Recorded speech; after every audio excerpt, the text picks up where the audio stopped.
Te presento. Entonces, bueno, yo tengo el honor realmente de presentar no solamente a un amigo, realmente una persona que tuve la suerte de enseñar y veo ahora pues los frutos, cómo se logran de él mismo, de ser una de las personas, creo que una de las personas influyentes, más influyente de Latinoamérica. Es un orgullo para mí, realmente, y un orgullo también para nuestra institución, Pablo, el doctor Pablo Suárez, para hablarnos hoy de perla de cálculo de lentes por cirugía refractiva. Vamos a irlo molestando No, en el camino, ¿cierto? Para poder dar así las es. clases. Y así que, dale, comienza. Un gustazo que estés con nosotros, Pablo. Gracias, jefe. Bueno, como dijo Lucho ahorita, para los que no nos han escuchado otros días, esta es una modalidad que Oftalmosalud, con este aislamiento y esta coyuntura, sacó adelante. La idea es justamente eso, ¿no? Es poner ese grano de arena en Latinoamérica, en todos ustedes, en la gente que está comenzando. Creo que llevar al alma mater, en mi caso como Oftalmosalud, llevar esta bandera, para mí ha sido uno de los honores muy grandes, y la verdad un peso muy grande, porque creo que hay que esforzarse para no defraudar, lo que no defraudar, y sacar adelante a toda esta gente nueva que viene atrás de nosotros. Por eso, gracias por tus palabras, jefe. Y bueno, vamos a hablar algo, vamos a mentir un poco, como siempre digo. En realidad de perlas vamos a hablar del impacto de la cara posterior, en cálculos. El otro día el doctor Jiménez nos dio una charla muy buena, que creo que ayudó para que la continuación de esta, sobre el impacto de la cara posterior y de nuevos parámetros para cálculos de lentes intraoculares. Entonces, si nosotros vamos analizando un poco en el tiempo, la córnea no es una hoja de papel, es decir, no es una línea, no es una lámina. La córnea es, como vemos en el diagrama de la derecha, es como un bloc de notas, es un bloc de hojas, donde tiene muchas lamelas, y es una estructura tridimensional, y es una estructura sólida, lo cual tiene características. Salieron los... Ya, sigue. Pues listo, ok. Entonces la córnea es una estructura sólida, ¿no es cierto? Y si es que nosotros vemos, es como esta represa hidroeléctrica, ¿no? Tenemos una cara anterior, una cara posterior, y cada vez va teniendo un poco más de importancia la cara posterior, lo cual se sabe y se cree que dentro de las presiones que genera la cara posterior puede efectuar cierta deformidad en la cara anterior. Pero sabemos que no siempre la cara posterior es lo más importante, como podemos ver también en esta gráfica. A partir del 2012 comenzamos a ver un poco el tema de cambios en cálculos, y esto es basado más que en lentes intraoculares. Es cuando comenzamos a ver los diferentes, y a criticar en el buen sentido de la palabra, muchos de los mamogramas de anillos corneales, porque veíamos que teníamos que generar un impacto en la totalidad de las queratometrías y de las curvaturas.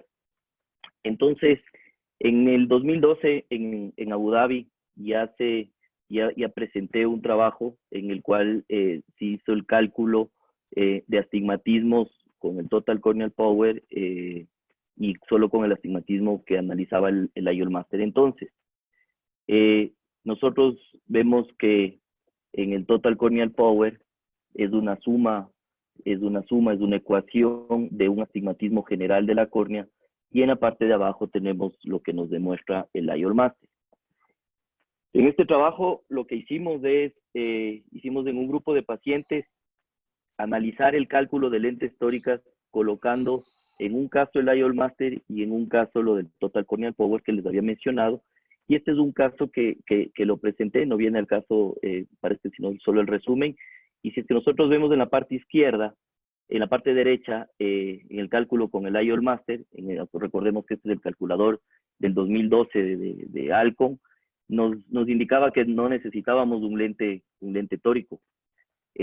Mientras tanto que Galilei ya nos estaba indicando que nosotros, por lo menos haciendo un análisis total de la córnea, podemos ver que necesitábamos un lente T3. En el 2013, ya en Al-Aqsa, presentamos uno de los primeros casos de análisis de los segmentos corneales, tomando las queratometrías o colocando en los nomogramas las queratometrías con el Total Corneal Power. En el 2013, José Miguel Varas comienza a hablar un poco sobre Jabal, sobre Grosvenor y sobre Remón en los ejes y en los vectores de la cara posterior, sabiendo que, imagínense, en 1890, Jabal ya tenía una idea sobre lo que era el astigmatismo y los vectores. Y ahí es donde comenzamos a tener el famoso astigmatismo con la regla y en contra de la regla. Con esas fórmulas empezamos a hacer un cambio incitado a las travesuras del doctor Varas. Comenzamos a colocar en donde salía la parte del CIA, del Surgical Induced Astigmatism, colocamos el valor que nosotros estábamos hablando de la cara posterior para ver si es que encontrábamos alguna diferencia vectorial. En el 2017, en el 2018 comienzan toda la revolución de los cálculos y vemos aquí en esta gráfica que fue en ASCRS en Washington en 2018 donde se presentó, y comenzamos a ver que ya comienza a entrar el ray tracing, la inteligencia artificial y obviamente las combinaciones de todas las fórmulas. Y vemos que cada fórmula comienza a tener sus errores, comenzamos a ver ciertos errores en pacientes con ojos pequeños, en pacientes con ojos grandes. Sabemos que los errores y los sobreestimados dependiendo los errores refractivos, sabemos que necesitábamos hacer ciertas modificaciones. Sin embargo, a pesar de tener todas las fórmulas, todavía hay varios riesgos, ¿no? Es decir, la precisión, y creo que, como vemos en la parte primera de la tabla, la precisión de la biometría y el éxito de las fórmulas. Esto nos lleva a una forma multidireccional de nosotros ver a los pacientes, porque nosotros podemos ser muy perfectos, pero el paciente también genera una demanda y es un va y viene. Nosotros tenemos que ser perfectos porque el paciente quiere ver perfecto y el paciente simplemente viene y coloca la pelota en nuestra cancha y nosotros tenemos que prácticamente satisfacer esa necesidad cuando todavía no tenemos todas las herramientas para hacerlo. Y sabemos que, como vemos en este pastel, todas las fuentes de error que podemos tener en el cálculo de un lente intraocular.